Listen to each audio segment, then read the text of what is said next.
नमस्कार मित्रांनो, तर आपल्या शेळीपालन चॅनलमध्ये आपले सर्वांचे स्वागत. तर सर्वजण आपल्याला भरभरून प्रतिसाद देत आहेत, परंतु काही बांधवांच्या क्वेश्चनचं समाधान झालेलं दिसत नाही आहे. कारण त्यांचे परत तेच क्वेश्चन्स आहेत की जे काय कुट्टे दिसते ते कशा टाईपचे कुट्टे आहे आणि त्याच्यामध्ये कोणतं मिश्रण आहे किंवा किती शेळ्या आहेत, कोणत्या टाईपच्या शेळ्या आहेत आणि किती टाईम लागतो ज्यावेळेस एखादे शेळीपासून म्हणजे ते विकायचेपर्यंत किंवा वर्षाला एका शेळीचं खरं उत्पन्न किती आहे किंवा हे जे काही शेड दिसत आहे त्याची लांबी रुंदी किंवा कॉस्ट किती आले, कधीपासून तुम्ही सर्व सुरू केले. तर मित्र, आपण हे जे काय आहे ते प्रत्येक व्हिडिओमध्ये किंवा जवळपास मी याचे खूप सर्व काही व्हिडिओ बनवलेत आणि ते टाकलेले आहेत. तर तुम्ही ते जाऊन व्हिडिओ बघा, तुम्हाला तिथे डिटेल्स सापडतील. किंवा चला मी या व्हिडिओमध्ये तुमचं जे काही डाऊट्स आहेत ते क्लिअर करायचं ट्राय करेन. तर प्रश्न एक पहिला होता की वैरणीचा किंवा किती एकरमध्ये वैरण लागते किंवा किती गुंठ्यामध्ये. तर हे डिपेंड करतं की तुमच्याकडे किती शेत आहे आणि तुमच्याकडे पाणी किती आहे किंवा तुम्ही किती इफिशियंटली त्या शेताचा वगैरे जागेचा यूज करून तुम्ही वैरण वगैरे यूज करता.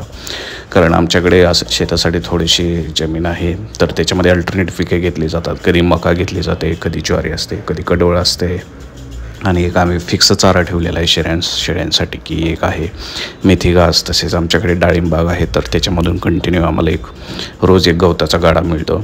तशीच आम्ही थोडीशी शिवरी लावलेली आहे जी की 10 ते 15 गुंठ्यात आहे किंवा 20 गुंठ्यामध्ये.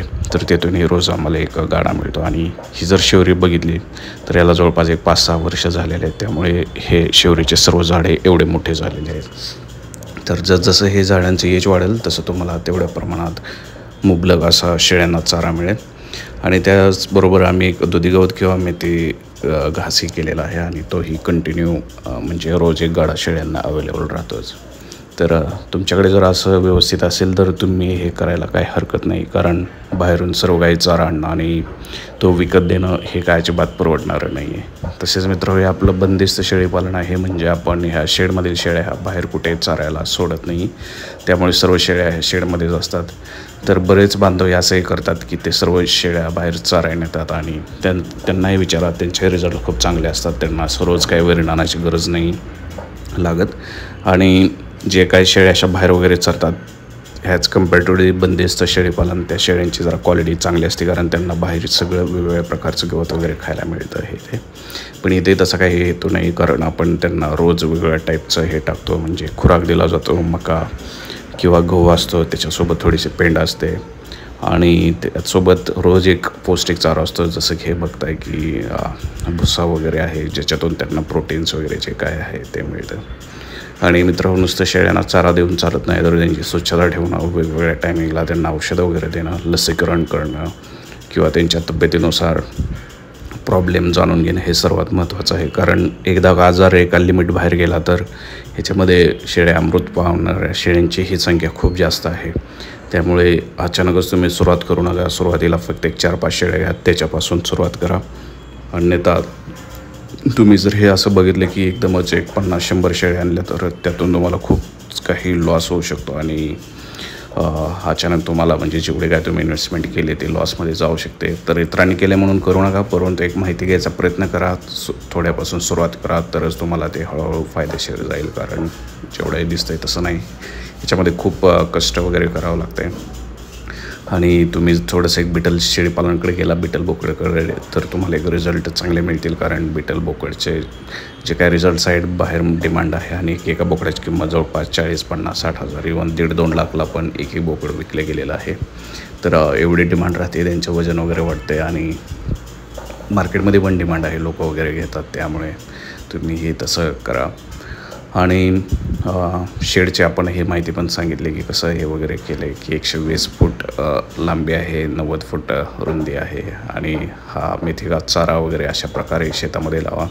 कारण हा शेळ्या एकदम आवडीने खातात आणि याचा रिझल्टही खूप चांगला आहे. तुमचं जर शेड वगैरे असेल तर त्याच्या साईडनं वगैरे व्यवस्थित झाडे वगैरे लावा, कारण त्याच्यामुळे शेळ्या म्हणजे फायदा होतो आणि एक चांगलंही दिसतं. शिवाय आम्ही शेडच्या कडेने असे तुतीची झाडे वगैरे लावलीत किंवा आंब्याची झाडे, तर सीझननुसार आम्हाला त्याचे वेगवेगळे असे हे मिळतात, म्हणजे फळंही मिळतात. शेळ्यांसाठी हे होतं, निवाराही होतो आणि दिसायला ते चांगलंही दिसतं.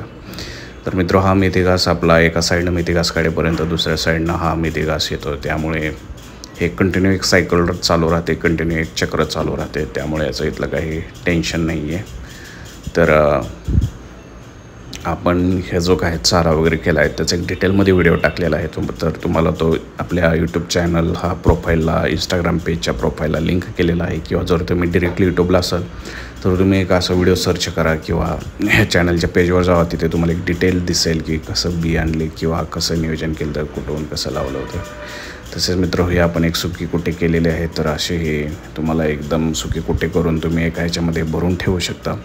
कारण ऐन टायमिंगला पावसाळ्यामध्ये वगैरे काही वेळा वैरण भिजायची शक्यता असते, तर ते भिजू नये म्हणून असे आपण कुटी यूज करू शकतो आणि शेळ्यांना देऊ शकतो.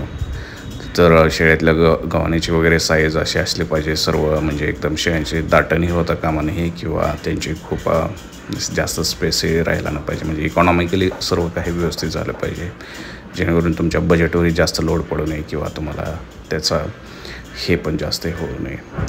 तर मी काही असे डेमोसाठी व्हिडिओ ठेवलेले आहेत. तुमचे काही तर शंका किंवा हे आणखी असतील तर इथे विचारत राहा आणि आपल्या चॅनलला शेअर, लाईक, सबस्क्राईब करत राहा. जे काय व्हिडिओ येतं ते बघत राहा. कारण नाहीतर तुम्ही काय होतं, अचानक येता व्हिडिओ बघता आणि त्याच्यानंतर तुमचे क्वेश्चन्स येतात ज्याच्या रिलेटेड ऑलरेडी टाकलेले आहेत. तर हे जर या व्हिडिओमध्ये इतर बांधवांचे काही नवीन क्वेश्चन्स आले तर आपण घेऊयात आणि नेक्स्ट व्हिडिओमध्ये ते क्वेश्चन्सचा आन्सर द्यायचा प्रयत्न करूयात. तर बघूयात. थांबतो मी इथे आणि व्हिडिओला जास्तीत जास्त लोकांपर्यंत पोहोचवा. थँक्यू. आपलाच मित्र, आपला शेतकरी.